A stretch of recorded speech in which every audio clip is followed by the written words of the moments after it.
Very fortunate today to have Paige Williams on the podcast. She's a fascinating person and a great writer. She's a staff writer for The New Yorker and an award-winning journalist. And she's here today because the Tucson Book Festival's in town, and she made the time to come and talk to me about her latest book, which is The Dinosaur Artist, which I had the pleasure of reading.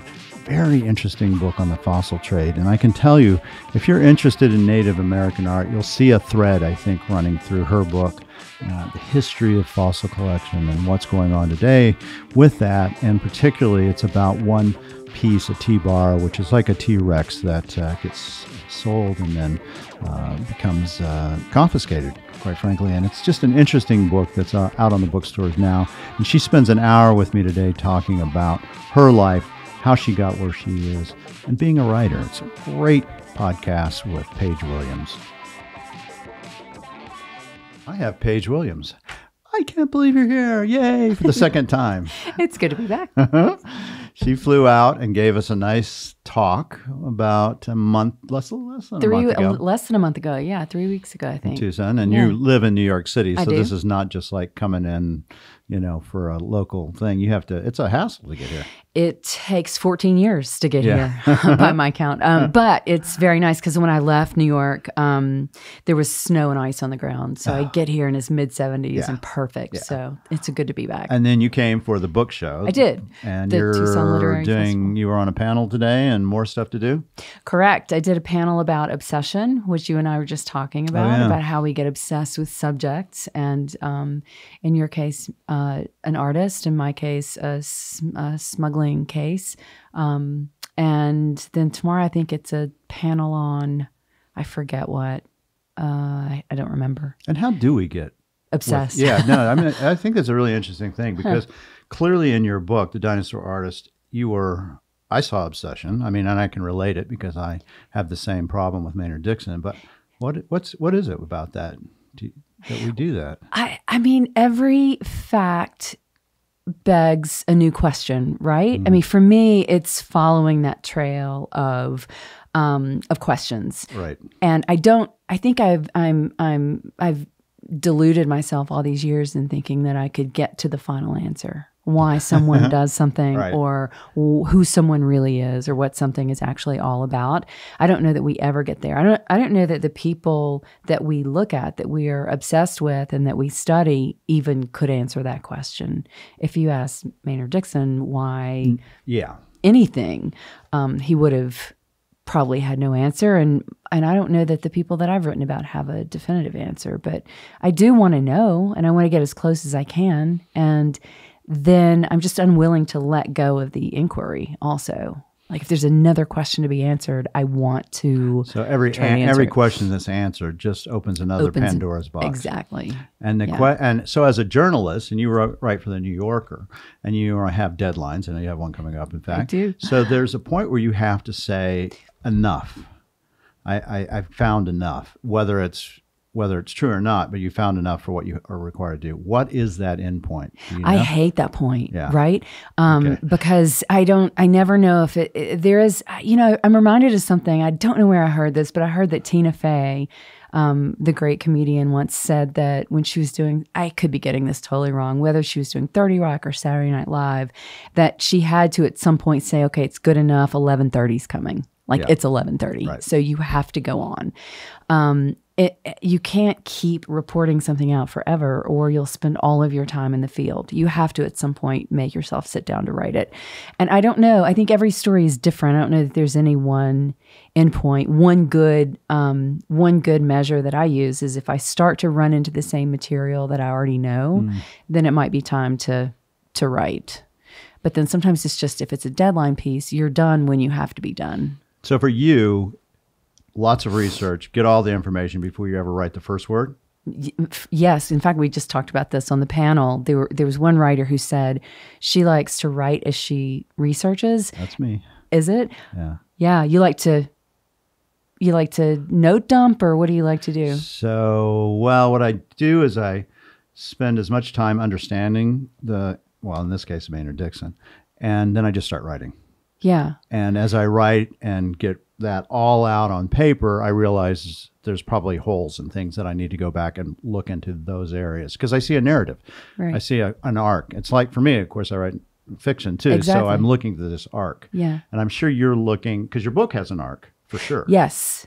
I mean, your book is cinematography. You know, it's a movie. In fact, when you read your flap, I go, oh, when I first read it, I go, is this fiction or nonfiction? Because it sounds such an amazing story. It's a strange one. It's one that I had never heard before, for sure. But I think you're right. I don't know that.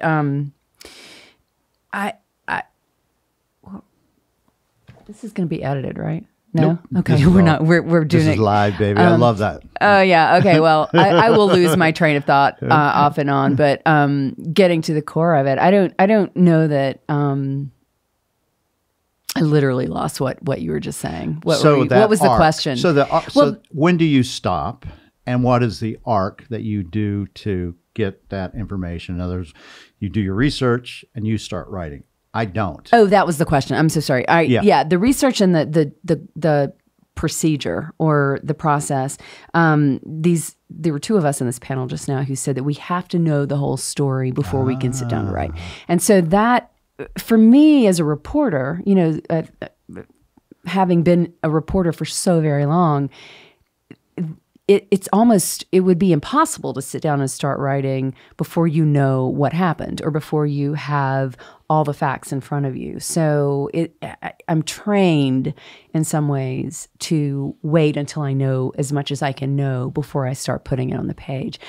There are some writers who like to go do a day's work of reporting, and then go back home or to the office or to the hotel room and write that night, write impressions, transcribe notes from your notebook so that those ideas are fresh in your mind. Right. I think we all do that. So if you consider that writing, then that no, I don't consider not really. That writing. When you sit down to do the actual project, that's the writing to you. Yeah. The part the creative part, the fun part. Yeah. Right. What's that? It's not as fun in nonfiction. I will tell you that it is not, for me, it's not as fun because you have to follow the facts. Yeah. And I will tell you, I'll give you a shout out for you, because when I was finishing this book, I made sure I thought of you, because when I heard you speak in Colorado, that's where I first met. Right. You, Denver. In Denver, where she was giving a lecture at the Tattered Cover Bookstore. I remember you making a statement. I can't write that unless I know for a fact, know how far that goes. And there's some things that in my book, I thought, well, I don't know if I know that for a fact. And I better either change the wording so doesn't read like a fact, or I find the answer. So you cost me about another month of writing. Oh, I'm sorry about that. And that's just my thing. Like, I don't know that everybody is, and I don't know why. I mean, it would take a serious amount of therapy probably to get to the bottom of why I need to know the truth, or why I need to know exactly how something looked or sounded or smelled or whatever it was. I'm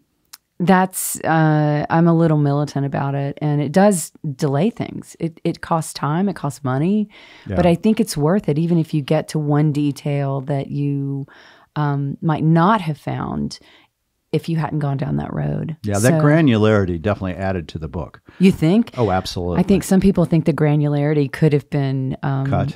Yeah. Your editor maybe or somewhere? Yeah, probably somewhere along the way, and that's possibly a fair argument.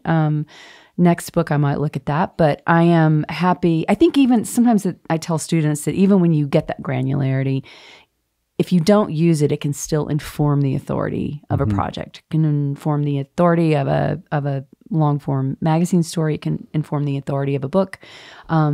So it gets in there one way or another. I think the spirit of these facts get in there one way or another. Well, it makes them personal. I mean, I think that's what Hampton Sides is so good when he does his books. You know, that they're, he's always nonfiction, but, when you write something about the day was cold and his blue jacket was striking against the sky, those are all facts. Right. Because he had a blue jacket on, and it was cold, and you may even know the exact temperature. And so when I read this book and I hear those things, I'm there with him, walking in the steps, just like you were. Yeah, I think that's the idea too, because if we're writing, I guess it goes to the question of why we write, right? I mean, are we trying to give readers an authentic sense of what the story subject or another person went through? Are you trying to suspend reality, whatever the reader's going through right now, so that they can participate in this other world for a little while?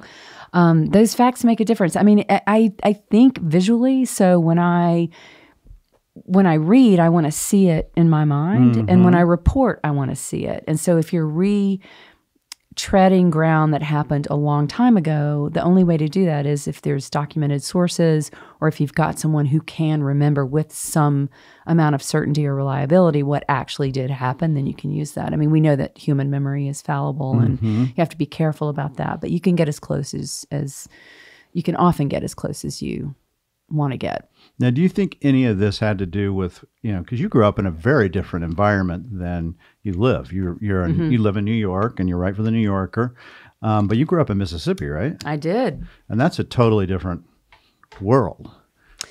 From New York, yeah. Yeah, from a lot of places. I would say a lot different from where I grew up in Southwest. Yeah. Does that affect the way you see the world? I would assume I think it does. To, right? Maybe in a really good way. I think it's in a good way. Yeah. I mean, we've got our flaws, as deep Southerners and as Mississippians, but I grew up in a vivid storytelling environment where my uncles and cousins and aunts and uncles and grandmothers, to some extent, they spoke colorfully and they spoke candidly, and they were great. They're better storytellers than I'll ever be, but they're oral storytellers.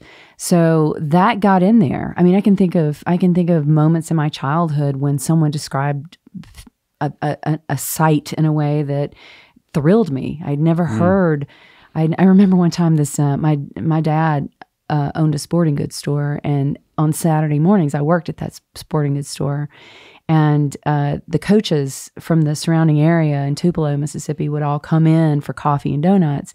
And there was a back area where they all sat and talked and told stories and lied and laughed and did all the things that any other subculture of people do, cops, whatever.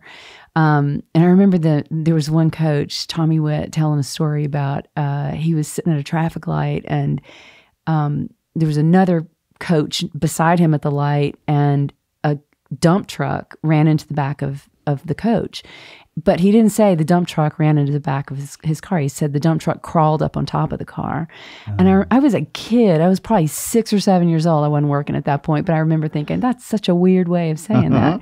But it was that kind of little moment that made me interested. I love nothing more than saying, oh, you're going to see so-and-so? Let me go, because I want to hear what he has to say. He's going to have some funny stories.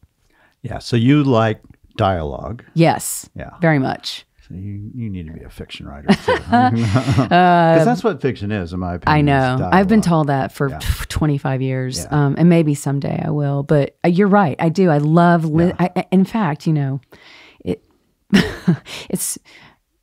My ex-husband once said to me, "If you spent half as much time listening to me as you do to eavesdropping on other people's conversations at dinner or wherever, that would be nice." But he was right. I do love eavesdropping. I like hearing how people interact with each other. Yes. I like hearing the weird things they say to each other and the way in which they say them, because that's those shortcuts. That kind of dialogue is what I really love and pay attention to. And as a journalist, if you can hear somebody say that, and you have been very observant to human nature, because it's all about human nature too, that you can see little flicks of things that aren't correct in their facial, the way they talk, the way they speak, the way they're maybe even it comes out of their mouths. I would think that gives you a great advantage in your job. And I imagine you've honed that. You're probably really good at looking at people's facial expressions and knowing what's going on. I hope so. I mean, I think that's part of the job, but it's also something that I was always naturally interested in. Yeah. So I always want to hear, anytime, as a reporter, anytime I can hear people interacting, I'd rather do that and report a scene that's observed by me rather than re-report or report a scene that was observed by other people at another time. Anytime I can be on the ground, blending into the woodwork, and just noticing, that's my chosen mode. I'd rather do that than anything. And that's kind of what happened in this book. This book took you 7 years, right? Yeah. Right? Yes. It's surprising, but it isn't, because it seems like everyone who does nonfiction and does it well, it's at least 3 or 4. Yeah, I don't think this stuff happens quickly. I think because as you rightly asked in the beginning about the obsession and the questions, if you let it go, if you let it drop for the sake of time, like if I get this done sooner, I get paid quicker, right? Or if I get this done sooner, I can move on to something else. But if you're not going to get it right, why do it? And if you're not going to actually follow these questions to the end, to some semblance of a complete answer, then why do it at all? So it takes time for those who I think truly care about it. And it's not that, when people think 7 years, I know plenty of friends and colleagues who, yes, it took nearly 10 years, and they assume that person was doing all this other stuff in the meantime, like just sitting around. No, I don't know anyone who just sits around and says, I'll take a week off, or I'll take a month off. Everybody's working all the time. And I think that, and you're going as fast as you can while taking care with the truth and care with the people that you're writing about, because sometimes you find that they're not as relaxed about it as you had hoped, or that they're not as ready to tell their story as you had hoped that they would be. And they may have a lot more writing on it than you do, too. Oh, for sure. Life. When you're talking about one's freedom, one's life, your very freedom was what we were talking about in this case. Yes. And everything you own, and everything that you see as your inner core of who you are, exactly, could be stripped away. Exactly. And your world as you know it. So your family, where you live, the things you have around you, how people think of you, what your colleagues think of you. It's terribly fraught when you're talking about federal crimes and the choices you've made in your life. And when you're writing that book, you know that those potentials could be brought out partially, or maybe made better, maybe made worse by what you write. Yes. And so I think that those of us who care deeply about doing our job well, we're thinking about that. I mean, you can't soften it because you have to write what happened. Right. There's one character in the book who got mad at me because he didn't want me to say how many times he had been married.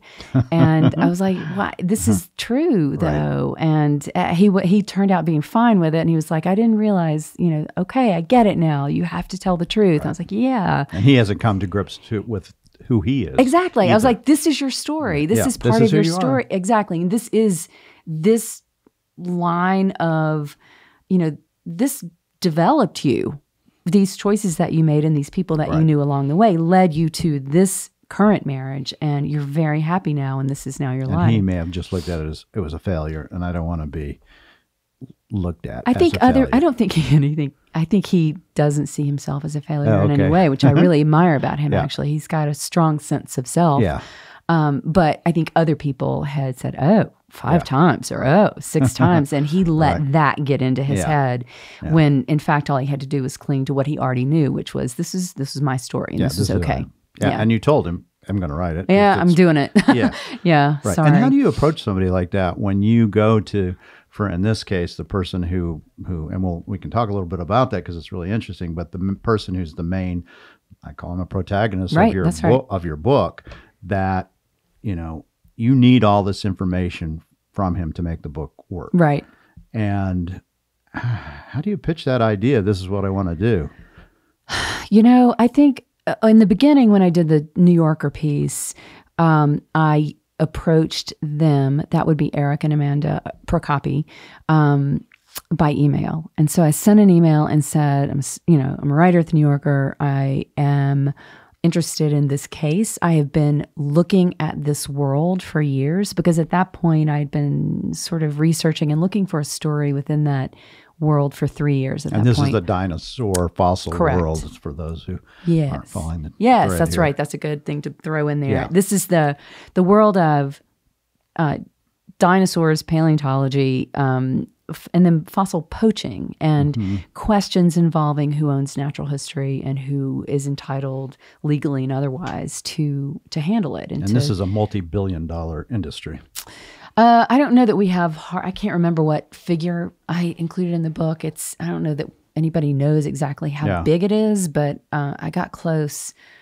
And as you know, there are footnotes for days, so you could check the footnotes. I did. You can check the footnotes. Whatever that figure is it came from somewhere, but it's a global industry, and it's one that people are really passionate about. But the scientists aren't so passionate about it because they don't believe that fossils should be sold under any circumstances, especially fossil vertebrates, which includes dinosaurs. So I got interested in the world because I read about a Montana poaching case, a dinosaur poaching case, and thought, what a strange thing to do. Why would anybody do it? And they had poached it off federal land. Exactly. Yeah. Federal land, and he was about to go to prison. And that turned out not to be the case for me, but this one was the case for me because it was odd and it involved Central Asia, it involved Mongolia, Russia, China, it involved early American explorations. So the explorations of the American Museum of Natural History and the celebrated paleontologist Roy Chapman Andrews. Who was the original Indiana Jones, exactly. Right? Supposedly. That's, what's his name? George Lucas never would confirm that was his. Right. Did you try? I didn't. It wasn't that important a fact to me. He's answered that, asked and answered. So it was well enough to say, to quote the Gallenkamp book, there was a biography of Andrews that laid it out in a really cool way. So just use that instead. But I forgot what we were talking about now. Well, we were talking about how you got the permission from Eric. Yeah. So I emailed the one email address that seemed to be available for them and just said, I'm fascinated by this. I've been fascinated by this for years. I didn't just read about this case or hear about this case and think, I want to write about this. This was something I had been steeped in for years. I'd been reading all the papers, And had written about it? No, I had not written. You hadn't done the New Yorker at that time? No, not a word. Not a word. I had not written a word. I had killed plenty of trees by printing out every article, every scientific paper, all of it. But by the time that case, I think that was a good process because by the time that case came along, I already knew enough about that world. I'd come to Tucson on spec to go to the big fossil gem and mineral show.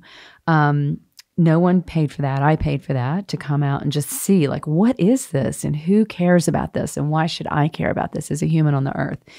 So I was ready to tell some kind of story about this world. And then when this one happened, the Procopi case happened, it was just... It just seemed clear. And Amanda later told me that they got lots of inquiries from lots of reporters about speaking about this case. And they never talked to another reporter. I was the only one they ever talked to. And she said that they just had a feeling about me and that I approached them in the right way. And so after the email, I went down there to Florida. I said, can I come? Did they answer it right away and say, okay? I can't remember whether they answered with their phone number and said call, or I'd have to look. And at this point, had the process already played out and gone through auction and all? None of this, right? Oh, well, the auction had happened. So when I got involved, the auction, it was after the auction, the attempted shutdown of the auction had happened. So Mongolia had gotten involved. The Southern District of New York was about to get involved, or might have already gotten involved. But it was sort of, if you think of this as a tense... It was boiling at this point. It was about to boil. Yeah. It was just pre-boil. Yeah.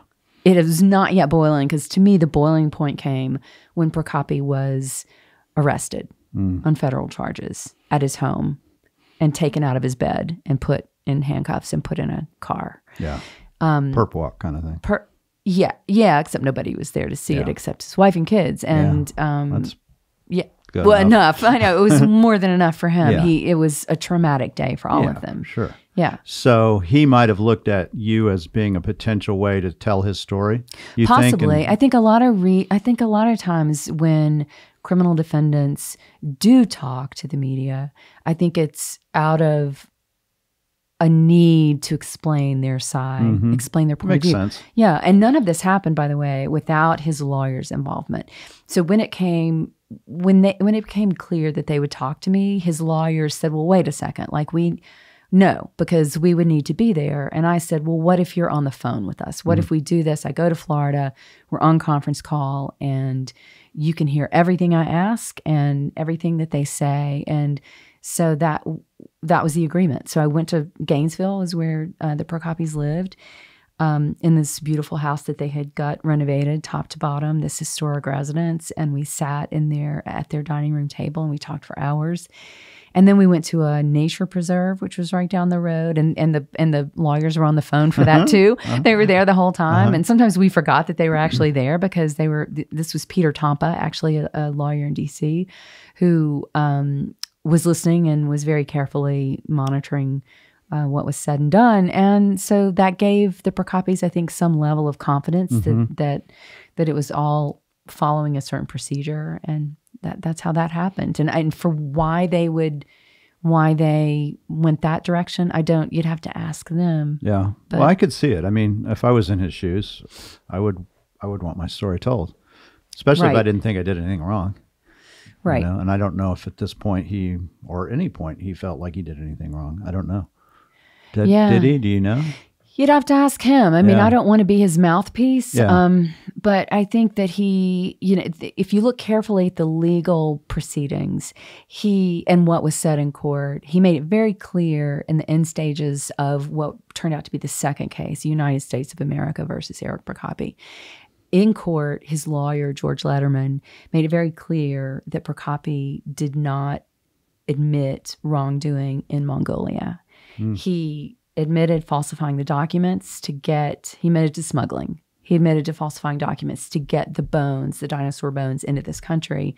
But he maintained to that point, and perhaps now even, that he did nothing wrong in Mongolia. Now, there's plenty of evidence to show that, I mean, they were using customs agents to pay them off to get the bones out. So that's one tip off that, this wasn't quite legit. But I think what he bristled at was the characterization that he sneaked into the country under dark of night and dug a bunch of dinosaurs up in the desert, when in fact he was led to the bones by a scientist. And there was a scientist involved, and a Mongolian scientist involved in showing him where the sites were. Yeah, I can see it in his mind. I could see that, I was playing ball like everybody else. Yeah. Using the scientists, and this is how I thought it was done. This is what I thought. And to what degree that's,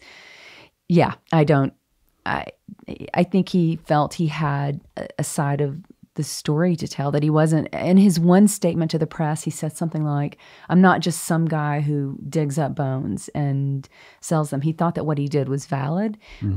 Whether his allegiance was fully to science or not, it was not. I mean, he would tell you that himself, that it had been at one point, but that it wasn't any longer. But that the story was a little more complicated than everyone was. Well, and I think he also looked at it as an artist, and and which of course goes to your title of your book, The Dinosaur Artist, because that's that T-Barrow is 8 feet by 25 feet, right? I mean, 8 by 24. Yeah, and he had to clean it, prep it, do all the sculptural things to make it work. I mean, that must have taken him many years as well to do. It didn't take years. It took him many long, sleepless nights and weeks and months. But he had spent years learning how to do it. Yeah. And he had taught himself how to weld, and had taught himself how to prep, is what it's called.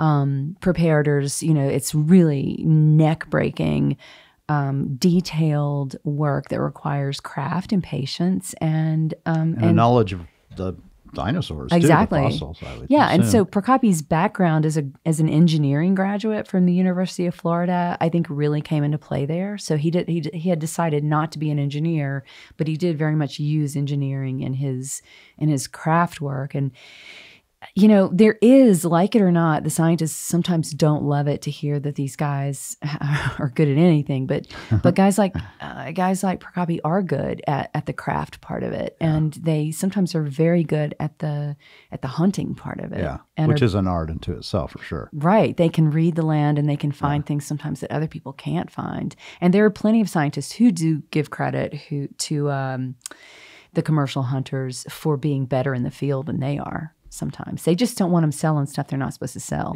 or taking stuff that doesn't belong to them. Right. That's it. Right. Which is correct. They shouldn't. Right. Right. The laws exist for a reason. But the monetary gains are potentially huge. I mean, we're talking millions of dollars and sometimes for these things, right? Right. So the tipping point for the commercial market appears to have happened in 1990 when this T-Rex called Tyrannosaurus Sue, the largest at that time and most complete T-Rex on record that had ever been found. It had been found in near Faith, South Dakota. By a commercial crew. It went up for auction and sold for $8.4 million through Sotheby's. And McDonald's and Disney had teamed up to buy it for the Field Museum of Art the Field Museum in Chicago. And so at that point, as Kirk Johnson, the head of the Smithsonian's Natural History Museum, told me, he was like, that was the point that fossils became money. Because suddenly hunters saw that if there was an auction marketplace for big dinosaurs, then if they could just find something comparable, and if it was theirs to take and to clean and to prep and to sell, then they would go do that. So, which they can do in America as long as it's on private property. That's right. So the fossil laws in this country, love them or hate them, are such that if you find a fossil or of any kind, dinosaur, shark tooth, whatever, of any importance, any size, anything. Non-human, let's be clear. Yeah, we're talking about prehistory here. So if you find anything on your property that you own or on property where you have permission to collect, which is to say private, then it's yours. You can do anything with it that you want. And that's not true, of course, of federal lands like national parks and Bureau of Land Management land, which is... Or native lands. Native lands, absolutely not. But this is the one country, the one dinosaur-rich country where you can do that. So for this reason, there are lots of hunters in this country and then lots of international hunters who spend a good chunk of the summer in this country hunting. And they pay ranchers to lease their property so that they can go hunt. And then if they find anything and sell it, then the rancher gets a cut. Yeah, so they want them to do it too. Well, and also a lot of these ranchers have lost livestock and lost crops. These are climate change related losses. So they're looking for a way to, I guess, diversify. Yeah, they need revenue, whether it's wind farms or dinosaurs. That's right. And so some of them look at, like, if I can get this dinosaur, I can put my kid through college. Yeah. And do you think the Spielberg movies, the Jurassic Park, that had to have a major impact on this too, right? I think it did. I mean, I don't know that anybody can quantify it, but we know that after the Jurassic Park phenomenon happened around the same time the Tyrannosaurus Sue discovery was made, right? So I think the first Jurassic Park was 1993 and Sue happened in 1990. So all of these dinosaur things were coming out at the same time and happening at the same time. And I think it activated the public consciousness and it activated the imagination of not just children, which has kind of been the realm of like dinosaur fascination, but also their parents and all kinds of adults who suddenly saw that when they're out on hikes, they could keep an eye out for bones or teeth that might suggest that there's more material here somewhere. So I think the craze, it was not, someone compared it to me to the Jaws craze, like when Jaws the book and then Jaws the movie came out, people suddenly got interested in shark teeth. So it's similar, I think, to that. And it was something that people could do. I mean, the whole Tucson Gem, Mineral, and Fossil Show happened because soldiers were coming back from war and they wanted to get outside and walk around and spend time with their families. They wanted something they could do that gave them peace and that connected them to nature. So they started collecting these amazing minerals and gems that exist around all throughout Arizona and then showing them to each other. Like, isn't this cool? And we're going to have a museum, by the way, now. I know. A big, that's huge, major museum. Yeah. Right. What's the timeline for that? Probably within the next 2 years. That's major. Yeah. No, it will change things dramatically. And one of the things I thought was really interesting about your book that I loved was that you put in the history of how we got to where we are today, from England to Mongolia and all the things that went along and how people started collecting fossils, because I had no idea. Yeah, nor did I. And that was part of the joy of learning all of these different threads for this book. And I felt like that was all important context. And it may be important only for people who like understanding it at the depth level that I like understanding it. I'm glad you do, Mark. Yeah. It seemed to me that you couldn't tell that story. I mean, I guess you could have told that story, but it felt important. It felt important to me because I like knowing the A to Z story. I see it as the arc. It's the arc. It's the backstory. It's the prologue. Yeah. It's the way how does these people get to where they are? Because there were other crazes, right, in England. Oh, totally. Yeah. Totally. And these aren't, I think it's easy for lay people like me to think of a science or a scientific discipline as these highly skilled, trained people who devote their lives studying this topic. And that is true. That's what science is. But there's this whole other world of people who are obsessed with it, just as obsessed with it, and who have chosen another, line of another career, but they're still absorbed in it and love doing it. Yeah. And that's most of the fossil community. I mean, there are very few paleontologists. And you, in a weird way. Yeah, in a weird, right. I mean, you went out to Mongolia, right? I did. You know? Yeah, that was something. I spent the better part of a month in the summer of 2015 there.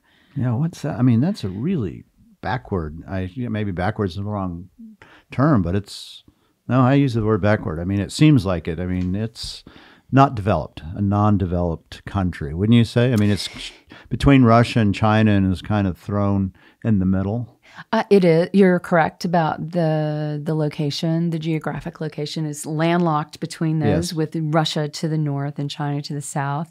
Ulaanbaatar, the capital, is very well developed.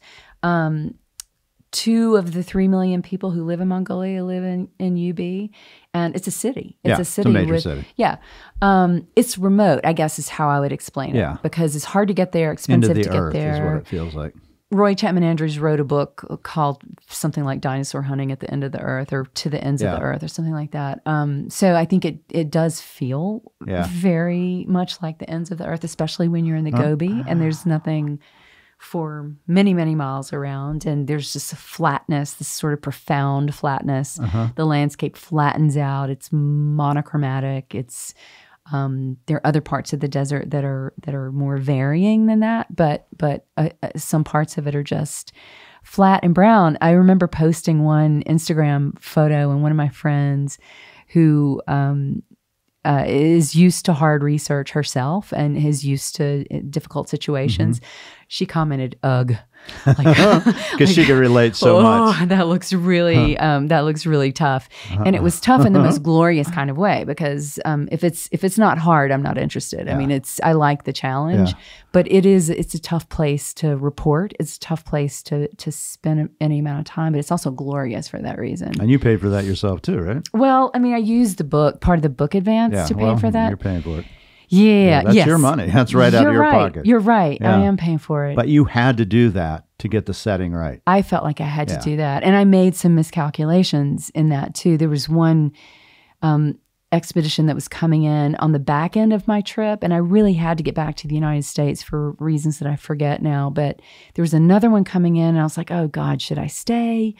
And colleagues, close friends who happened to also do what I do for a living said, no, you need to stay. Go ahead and buy a different airplane ticket back. And so I spent like $3,000 buying, and then ended up burning it because it was just like, tearing up money. And that kills me, because that's a lot of rent money. I was going to say, because you're a writer and they don't pay enough. Exactly. But I made a bad calculation. It was a miscalculation. I needed to have just gotten back on my regular plane, gotten back to my life. And sometimes you don't have to do that extra. But somehow you felt that you needed to at that point. You were willing to take the risk.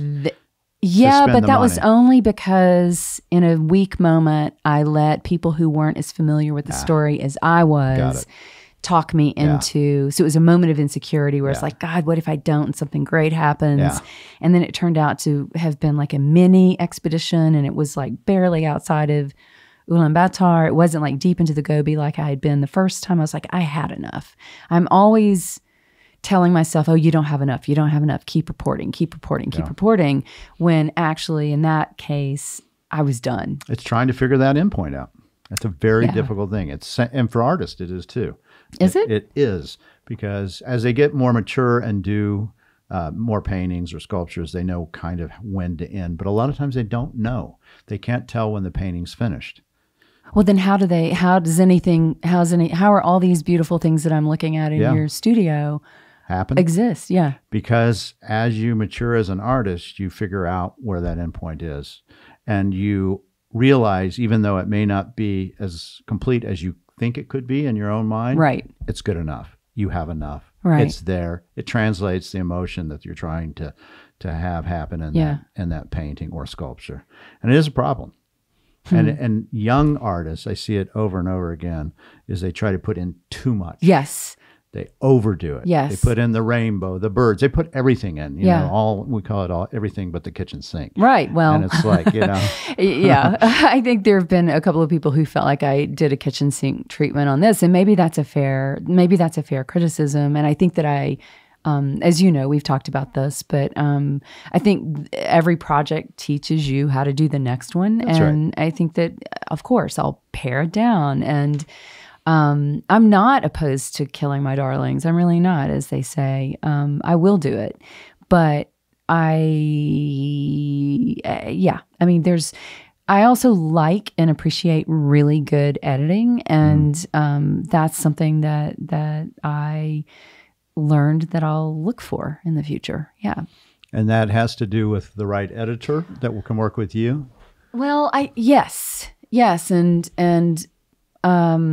And then self-editing to a deeper degree. Like, I think you get so close to it that you can't stand back from it with any accuracy of scale.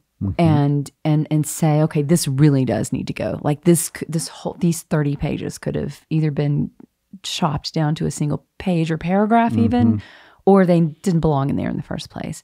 So with a little more time, I always say that one more pass. With one more year. And that's it. Like, you can't always get one more pass. Sometimes you have to be done. It's 11:30. Yeah. You have to be finished. And you just have to cut it off at some point. Yeah. And I think you do need that person looking, because again, with artists, even great artists that I've had, they've had me ask about a painting. They'll show me a painting and go, "What do you think?" I don't know. And they know I'll give them the real. Yeah. I'll tell them. Good for you. You know that, yes, you really nailed it. And sometimes I've seen paintings that they didn't think it was good and I thought it was genius. And then other ones that they thought were good that I go, not your best. Yeah. Huh. Well, I think it's all in service of doing better work, right? I mean, that's what all of this is. And what I did learn after this project was done was that there's this whole, apparently a lot of nonfiction writers hire pre-editors, which I didn't know about. And I was like, oh, how am I just now hearing about this? But that's one more layer, another set of eyes on your project that can make it better as an earlier process, not yes. Yeah. You want that. Apparently that's what happens before the actual editor gets it. And so you don't want a bunch of clamor. You don't want a bunch of competing voices. But if you have a trusted reader or a trusted pre-editor who's going to help you get it to where it needs to be before you file it, then I think that's probably a smart thing to do. Yeah, I think anything that will make it better is always good. That's everybody's interest, right? Everybody's interest is to get the work to where it needs to be and to give it its due. It is hard to let those 30 pages go, though. I think, if it's, for me, it wouldn't be if there's just a minute, if there's a moment of time when I can just clear my brain and say, yes, now I see that this should shrink, or now I see, I trust you when you're saying that this should go. I think that's being a professional too. Right. That you can go, yep, it can go. Yeah. I did this work, but it wasn't good, or it wasn't, and not even good. It was probably good. It just didn't add to the story. Right, exactly. It distracts in some way. Sometimes it can really distract. Yes. I remember my editor cut something out in one of my books, and I was like, oh, it was an early book. It was like, what a great thing. And I go, yeah, but it takes away from the story. Right. And it was like, oh, yeah, well, I wrote some interesting things there, but you're right. After she hacked it, I go, I get it. Yeah, okay. Yeah, and so much of this is what we're really talking about here is structure. So how the architecture of a book, especially a super long book like this one is, you have to be very careful about how it's built.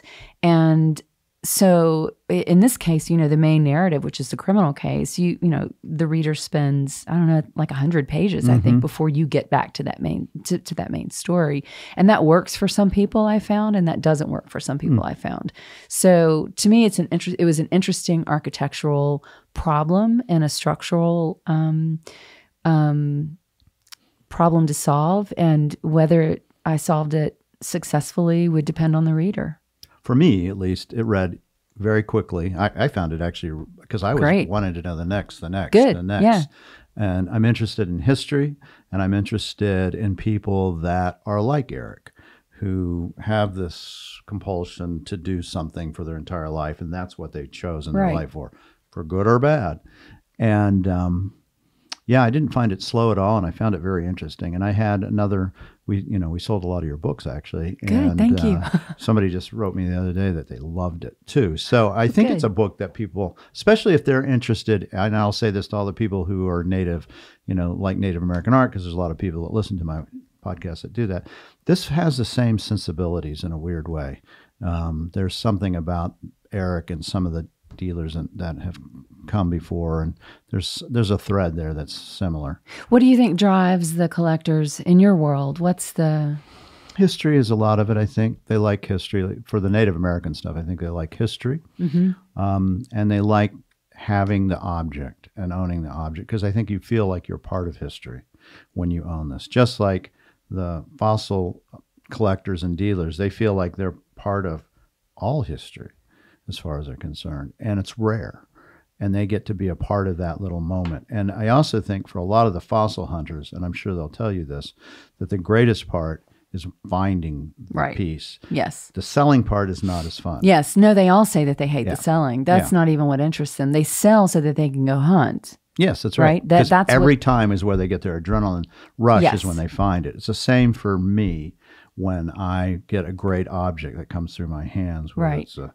great painting or a great pot or whatever it might be, a great piece of jewelry. That's the excitement, and the reason is because it's new. I'm going to probably learn something about it I haven't seen, especially if it's something great. It's like, oh my God, I've never seen this. This is what I do every day. This is what I live for, and now I see a piece I've never seen, and I can relate and feel to the artist who made it. So if it's a great textile and I see crazy colors and designs, I go, I want to know who that person was. Right. Because she was a genius. Yeah. She was way outside the box and did some amazing things. So I immediately get that rush. But selling, I don't get the same sensibility. And that's where I think the people that deal in art or artifacts or any of that stuff and fossils is the same thing. It's the find. Yeah, I think you're right. And I think that the misconception is that it is about the payday. Yeah, it's not. I don't think it was. I mean, Prokopi needed for reasons. I don't want to give any spoilers, but for those who haven't read it, but there was a reason he needed a big payout. But he was much more captivated by hunting. I mean, I think he would much rather have been diving the rivers of Florida looking for the megafauna of the Pleistocene than eBaying. Yeah. Oh yeah. I'm sure he still gets a rush anytime he finds anything. And I think probably, and I can't speak for him, I don't know him, I just read your book, but I can speak for people that are like him in my profession, that finding it was great, and also in his case, having the piece done. I imagine that was an amazing feeling to have got it all put together like a puzzle. Everybody feels good when you finish a puzzle, right? Right. Yeah. Well, this is a puzzle that doesn't have anything to go by. You have to use your own intelligence to figure it out. And then to have it in front of you and go and step back and go, oh my God, that has not been together. It has not been like that for whatever, 50 million years. 65. Yeah. And now it is. Yeah. That was part of his, and he did that he had put this huge warehouse in his backyard in Gainesville, right behind the swimming pool, and spent, weeks building it, weeks putting it up. And then when it did stand for the first time in 65.5 million years, it was something to see. And it was the biggest thing it was the biggest project he had ever done. And with the biggest potential to, in his mind, live in a place of distinction. Yeah. So maybe a museum. He was hoping a museum would buy it. He was hoping, which doesn't happen very often. I mean, there are commercial museums in Europe and Japan and China, but he was hoping that a museum would be a buyer, so that he could take his children someday around to all these places. I totally understand it. I mean, I've placed paintings and major artwork. I just placed a major thing in a museum, and there's a great satisfaction of knowing I did that it's there, and I can go visit it. And to have that ripped out, I'm sure I think that may be one of the reasons he fought so hard in this. I could see it. You'd know better than anyone, and he would, of course. Yeah, he would know best of all. And I think that he had put a lot of from his perspective, he had put a lot of work in it, a lot of time, a lot of money. Yeah. Those bones that he bought as in the rough had cost, I think, upwards of $250,000. That's a lot. And so he needed that money back, but the government's whole point was you never should have had these in the first place. No, you bought something. So you spent your money on something you shouldn't have. Yeah, you made a bad choice. Like that's right. Yes, you worked hard. Yes, you were good at this, but bad decision. I think, and those are the morals of a lot of stories.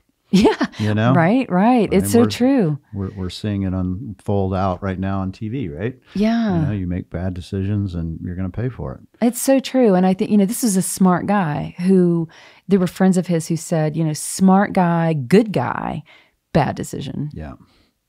And you've got to recognize, I think one of the things you have to recognize in life is when you make a bad decision. Yeah. And then try to go forward. Try to go forward. And, I don't want to give anything away from the book, but you'll get all those fun things, I think, from this book. Yeah, I don't know how fun it was for him, but it was probably horrible. Yeah, it was horrible. I think it was a devastating. It turned out to be a devastating period of time in the lives of quite a few of these people, and I think that I don't know what they would do if they had to do it all over again. But the level of their angst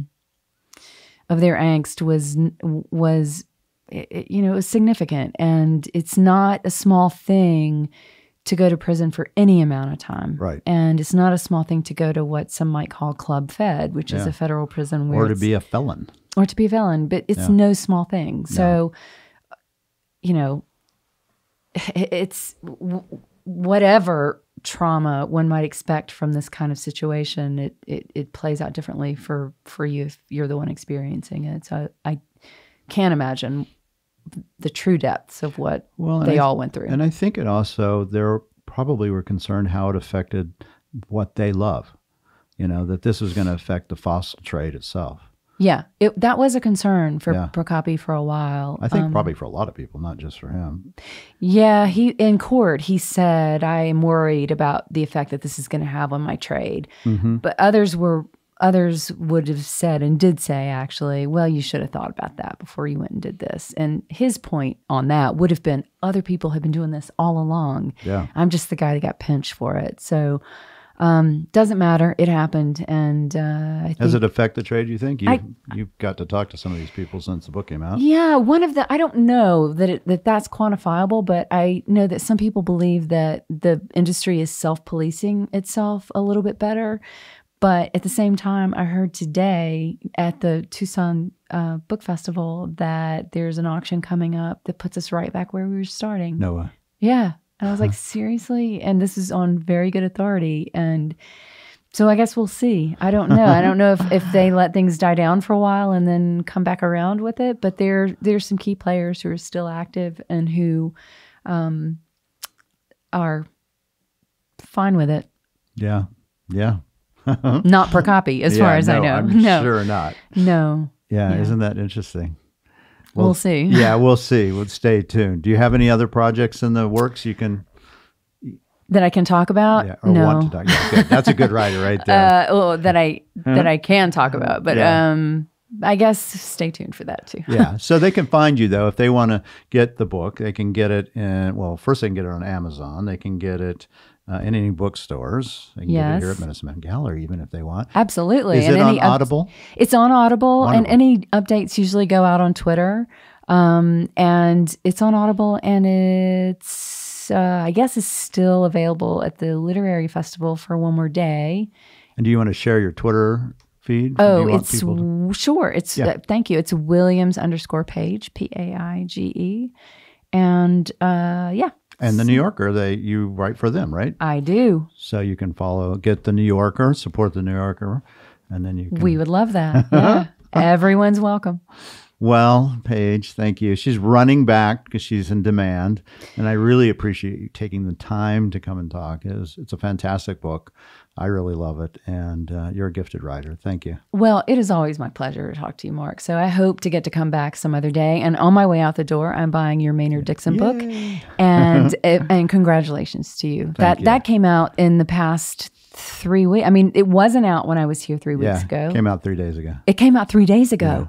Yeah. Oh, it's a brand new baby. It's I'm still in the blush of love. Fantastic. Okay, well, I'm going to get that on my way out the door. You know that feeling, right? That feeling when you finish a book and it's in front of you in hardback and you go, oh my God. It's insane. It's insane, right? You just can't believe. It's a rush. Yeah, it is. Yeah. And you feel good about having created something that didn't exist before you. Yeah, that's right. And hopefully add something to the dialogue. Exactly. Yeah. Add something to the conversation, to the knowledge. And your book definitely did. There's a lot of people talking about it. Well, thank you, Mark. Right, I really appreciate it. Dinosaur Artist, Paige Williams. Thank you so much. Thank you so much.